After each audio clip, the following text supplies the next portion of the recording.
সিন্ডিকেটটা যদি এভাবে না বলি, যদি এভাবে বলতে চাই যে আসলে সারা পৃথিবী, ধরুন আপনি আমরা এখানে কথা বলতেছি, এইটা যদি ভিউজ না হয় তাহলে কিন্তু এই এই প্রোগ্রামটা বেশি দিন দর্শকের কাছে যাবে না।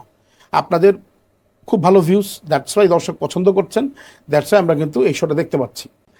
সো বিষয়টাই তাই, একজন প্রডিউসার লগ্নি করবেন টাকা, তো সেটা মানুষের কাছে পৌঁছাবে, জনপ্রিয় হবে এবং সেটা থেকে টাকা ফিডব্যাক আসবে।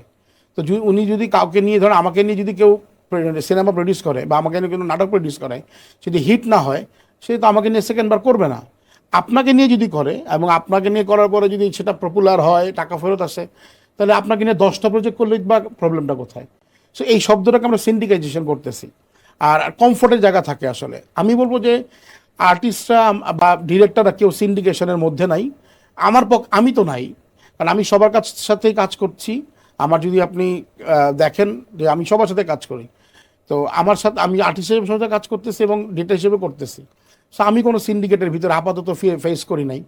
কেউ হয়তো করতে পারে, ব্যক্তিগত জায়গা থাকে, তার মনে হইতে পারে, কিন্তু আসলে পারফর্মাররাই টিকে থাকে। যারা পারফর্ম করবেন তারাই টিকে থাকবেন, সে সিন্ডিকেট হোক আর যেটাই হোক। TV versus cinema versus OTT, কোনটা এগিয়ে থাকবে আর কেন?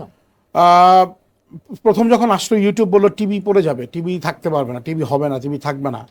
আবার যখন টিভি আসলো তখন বললো রেডিও থাকবে না, এফএমগুলো যখন আসলো যে রেডিও কিন্তু থাকবে না। সবাই সবার সমমহিমাতেই থাকে এবং সবাই রং বদল করেই থাকে আসলে। ফিল্মের আমাদের অবস্থাটা খুব খারাপ, কারণ হচ্ছে যে আমরা শুধুমাত্র একজন সুপারস্টার কেন্দ্রিক, আমাদের মধ্যে আর কোনো সুপারস্টার নাই। উইদাউট সাকিব খান আমাদের কোনো সিনেমা নাই, মানে আমাদের কোনো নায়ক নাই। তাইলে আপনি একজনকে দিয়ে, আপনি তো ধরেন একটা ইন্ডাস্ট্রিতে যে একটা একটা বড় ইন্ডাস্ট্রিতে একজন নায়ক থাকতে পারে, এক নায়কের সিনেমা চলতে পারে, মানে এইভাবে ইন্ডাস্ট্রি ঘুরে দাঁড়াবে না। আমাদের যদি 5টা সাকিব খান থাকতো তাহলে আমাদের ইন্ডাস্ট্রি আজকে ঘুরে দাঁড়াইতো। যতক্ষণ পর্যন্ত না আমরা মানে সাকিব খানের সাথে আরও 5জনকে মানে সিনেমা হিট করাইতে পারবো, ততক্ষণ পর্যন্ত সিনেমাটা তৈরি হবে না, দাঁড়াবে না। আপনি দেখেন আমাদের নাটকের আর্টিস্টটাকে, যেমন ধরেন হাওয়ার কথা বলবো, লাস্ট হচ্ছে আপনার আমাদের সরোয়ার ভাইয়ের কিছু সিনেমা আছে, এগুলো কিন্তু জনপ্রিয় হচ্ছে। তাহলে আহ, কেন হচ্ছে? আর্টিস্টরা দেখতে যাচ্ছে, মানে মানুষজন দেখতে চায়, কিন্তু কিন্তু আমাদের যারা সিনেমা বানাচ্ছেন এখন এফডিসি ঘরানার, তাদের একটু জায়গা জনরা চেঞ্জ করতে হবে। নাম্বার ওয়ান, আমাদের রুচিরও চেঞ্জ আসছে।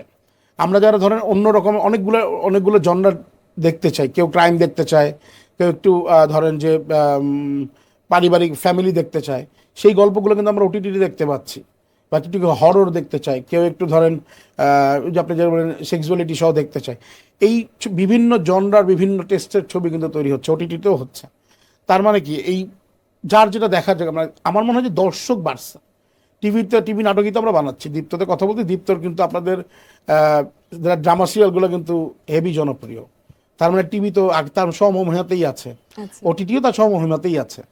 সো জনরাটা আপনি যদি নিজেকে বদল করতে পারেন, যেমন আমরা দীপ্ত